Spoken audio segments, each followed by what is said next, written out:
আমি আজ মটরশুঁটির রেসিপি দেখাবো। মটরশুঁটিগুলো আমার অঙ্কুরোদ্গম হয়ে গেছে, এগুলো ঘরে রেখে দিলে নষ্ট হয়ে যাবে।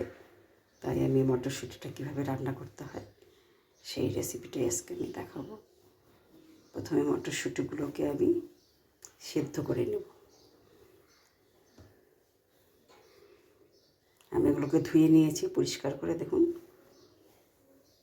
এখন এটা আমি সিদ্ধ করে নেব। মটরগুলোকে আমি সিদ্ধ করে নিয়েছি, দেখুন প্রত্যেকটা মটরই সিদ্ধ হয়ে গেছে। কারণ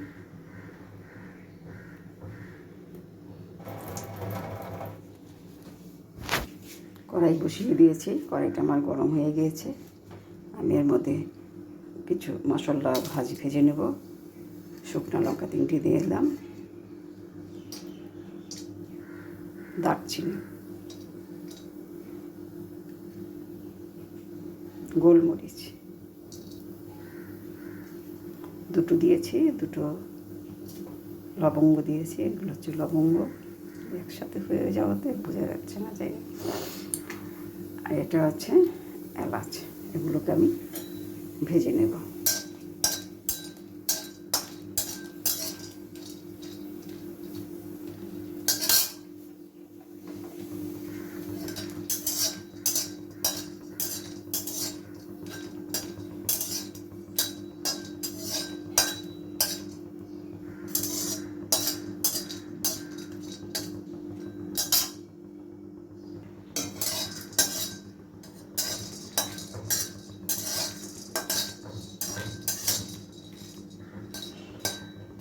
এগুলো একটু ভাজতে সময় লাগে বলে এগুলোকে আমি আগে দিয়েছি।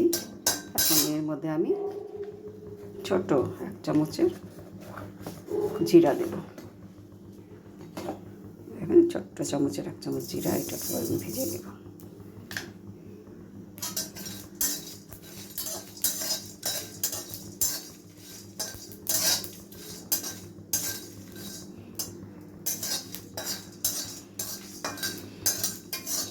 মশলাগুলো আমার ভাজা হয়ে গেছে, জিরা ভাজার গন্ধ বেরিয়ে গেছে। এখন আমি এটা ব্লেন্ডারে এই মশলাগুলোকে পেস্ট করে নেব। কড়াইয়ের মধ্যে আমি সরিষার তেল দিয়ে দিয়েছি, আপনারা ইচ্ছে করলে সাদা তেল দিয়েও রান্না করতে পারেন। আমি এখন এই তেলের মধ্যে পেঁয়াজ কুচিটা ছেড়ে দেব। তেলটা অবশ্যই গরম করে নেবেন, আমার তেলটা গরম করা ছিল, সেটা আমি আগে বলিনি। যাই হোক,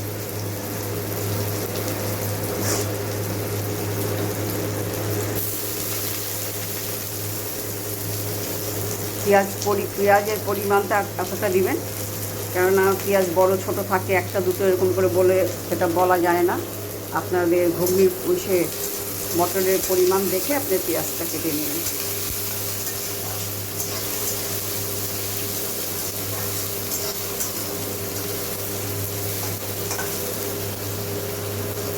পেঁয়াজ ভাজার সাথে সাথে আমি আলুর টুকরোগুলো দিয়ে দিব।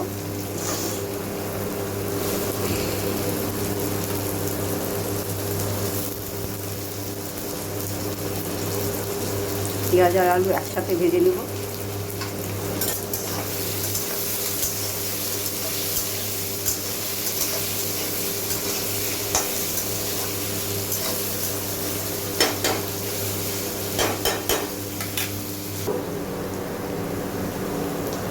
লঙ্কা কুচিগুলো আমি দিয়ে দেবো, কাঁচা লঙ্কা।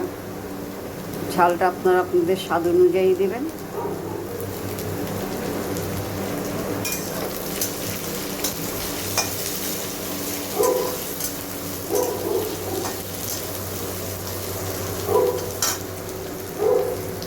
টমেটোটা দিয়ে দিলাম।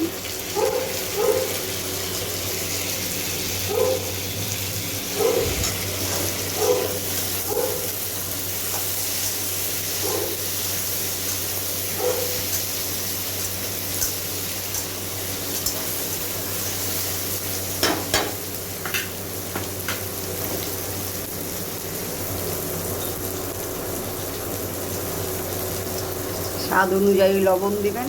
আমি এখানে 1 চামচ দিয়েছি, আপনারা আপনাদের স্বাদ অনুযায়ী দিবেন। কেউ লবণ বেশি খান, কেউ কম খান, সেইভাবেই লবণটা করবেন, ব্যালেন্স করবেন। 1/2 চামচ হলুদ দিয়ে দিলাম, বেশি হলুদ দিলে হলুদ কাটা গন্ধ হয়ে যাবে, হলুদের গন্ধটা ভালো লাগবে না। হাফ চামচ দিলাম।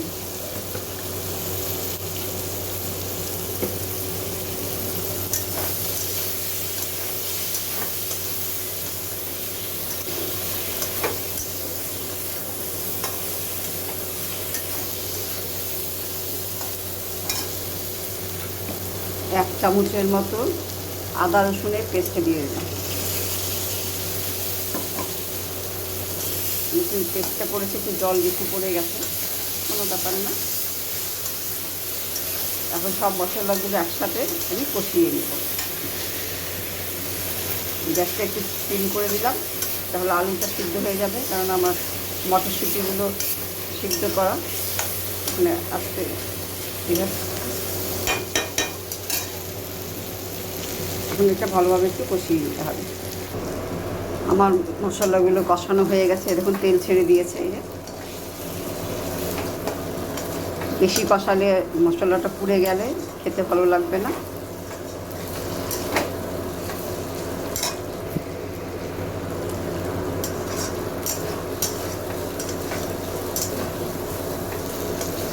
এই যে আমার তেল ছেড়ে দিয়েছে, দেখুন।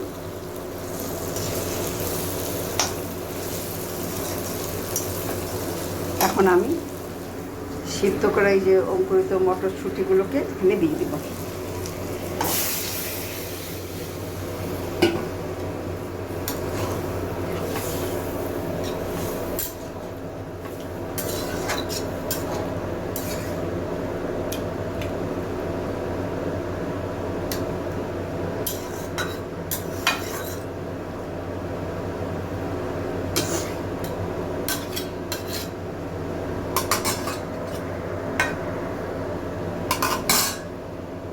এখন এটাকে সিদ্ধ হতে দেবে, কিছুক্ষণ ফুটিয়ে নিতে হবে।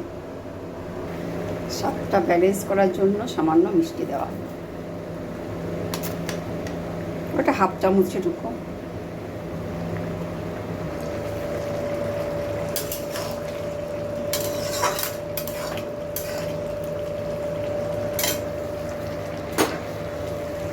ভাজা মশলার গুঁড়োটা দিয়ে দেবো।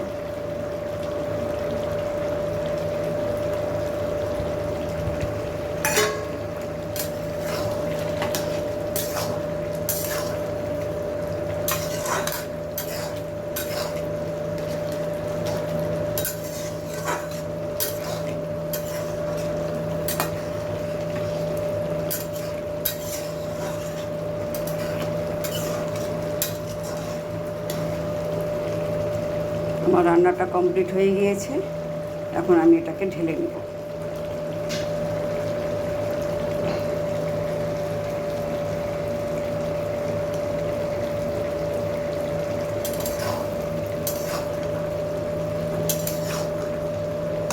বেশি শুকনো হয়ে গেলে খেতে অসুবিধা হবে।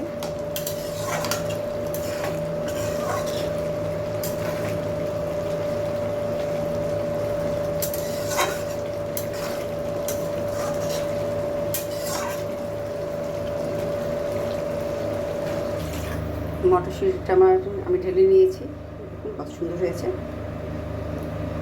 এখন পরিবেশনের জন্য তৈরি। আমি এর মধ্যে কিছুটা যে লেবু চিপে দেব।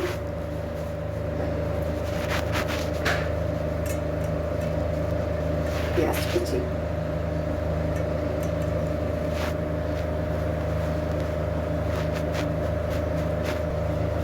বিট লবণ ছড়িয়ে দিয়ে আমি এখন এটা পরিবেশন করব। আপনারা ইচ্ছা করলে শশা কুচি, গাজর কুচির মধ্যে দিতে পারেন, সামান্য শশা কুচি, গাজর কুচিও দিতে পারেন। কিছু না দিয়ে আপনারা এইভাবেই খেতে পারেন। এখানে সব কিছু দিলাম, মানে ইমলির চাটনি এবং ঝুড়ি ভাজা দিয়ে শুধু খেতেও ভালো লাগে। আর এইভাবে আপনারা লুচির সাথেও খেতে পারবেন এটা। আমার ভিডিওটা এতক্ষণ দেখার জন্য ধন্যবাদ।